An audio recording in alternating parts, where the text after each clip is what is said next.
बचपन से हमने ये कहावत सुनी थी, वही होता है जो मंजूर खुदा होता है। रिपब्लिक है देश के, फिर कहा गया वही होता है जो मंजूर कॉन्स्टिट्यूशन होता है। 2014 के बाद से एक नई परंपरा शुरू हुई है, वही होता है जो मंजूर अमित शाह और नरेंद्र मोदी होता है। और वही हम एक्शन में देख रहे हैं महाराष्ट्र में, जिस तरीके से निर्णय लिए जा रहे हैं।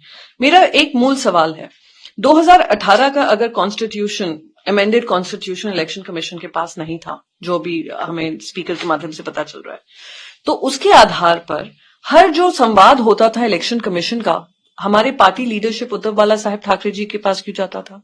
अगर आपके पास रिकॉर्ड नहीं था, जो सारे एबी फॉर्म्स जिसपे ये सारे गद्दार 40 लोग लड़े हैं, वो एबी फॉर्म्स पार्टी पक्ष प्रमुख ने साइन किए थे, वो कैसे मान्य हो गए?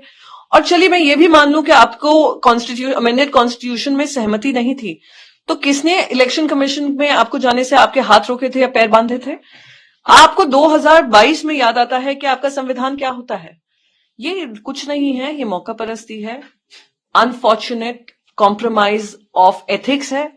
जिस चीज को सुप्रीम कोर्ट ने इलीगल और अनकॉन्स्टिट्यूशनल बोला था, उसको वैध करने का काम हो रहा है, ये दुर्भाग्यपूर्ण है। वो आगे ये भी कह रहे थे कि यूबीटी गुट के पास कोई रिकॉर्ड नहीं है, कोई आपके पास कोई मटेरियल भी नहीं है। वही मैं कह रही हूँ, वो ये कह रहे हैं 2018 का कॉन्स्टिट्यूशन का रिकॉर्ड उनके पास नहीं है, अमेंडेड कॉन्स्टिट्यूशन का। तो मेरे इलेक्शन कमीशन से एक ही सवाल है, आप इंट्रा पार्टी डेमोक्रेसी की बात कर रहे हैं, आप भारतीय जनता पार्टी से पूछे इंट्रा पार्टी डेमोक्रेसी तो दूर की बात है, इंटर अलायंस डेमोक्रेसी है कि नहीं उनके पास? दूसरी बात आप कह रहे हैं आपके पास रिकॉर्ड नहीं था। रिकॉर्ड नहीं था तो आपने सारे एबी फॉर्म्स को मान्यता किस आधार पर दी? अगर इंट्रा पार्टी डेमोक्रेसी नहीं थी और लोगों को कुछ लोगों को जो अब गद्दारी के उस पर उतर आए हैं, उन गद्दारों ने इलेक्शन कमीशन पे जाकर क्यों नहीं कंप्लेंट दायर की? तो अब आकर कहना, तो ये कुछ सवाल, कुछ बेसिक सवाल जो होते हैं वो दिमाग में आते हैं। पर मैं फिर भी कहूंगी, ये निर्णय से जनता का जो मूड है, जो जनता देख रही है किस तरीके से नाइंसाफी हुई है, जिस तरीके से एक पार्टी को तोड़ा गया है, आप मान लो ये हो गया है कि आपके घर में चोरी होती है, आप पुलिस स्टेशन जाकर कहते हैं मेरे घर में चोरी हुई है, आप उनको ये बोल देते हैं, पुलिस ये कह देती है कि ये चोरी जो हुई है, जो चोरी का सामान है वो चोरों को बिलोंग करता है, जो ओरिजिनल ओनर है उसको नहीं। आज जो काम हुआ है वही हुआ है इलेक्शन कमीशन के निर्णय से को लेकर, और आज इलेक्शन कमीशन का ये कहना कि हमारे पास ये कोई रिकॉर्ड नहीं है 2018 के अमेंडेड कॉन्स्टिट्यूशन का। संजय राउत भी कह रहे थे कि मैच फिक्सिंग है, क्योंकि पीएम का आगामी लोकसभा चुनाव को लेकर वहां पर दौरा भी है। आप भी इसे फिक्सिंग, आप लगातार ये क्लेम भी कर रहे हैं, आप आरोप भी लगा रहे हैं कि जिस तरीके से, क्योंकि अपोजिशन बोल रहा है कि उन्हें कैसे पता कि वहां पर उनकी रैलियां भी होने वाली, उनकी सरकार वहां स्टेबल रहेगी, जो सिंबल का जो कॉन्फ्लिक्ट है, तो आप भी इसे समझ रहे हैं कि प्रॉपर पूरी तरीके से प्रोपेगेंडा और प्रॉपर फिक्सिंग यहाँ पर हुई है। मैं ये समझ रही हूँ कि संविधान को दरकिनार किया गया है, सुप्रीम कोर्ट के फैसले को जिसने इलीगल और अनकॉन्स्टिट्यूशनल कहा था और शेड्यूल 10 को सबसे ऊपर माना था, उस शेड्यूल 10 को दरकिनार किया गया है।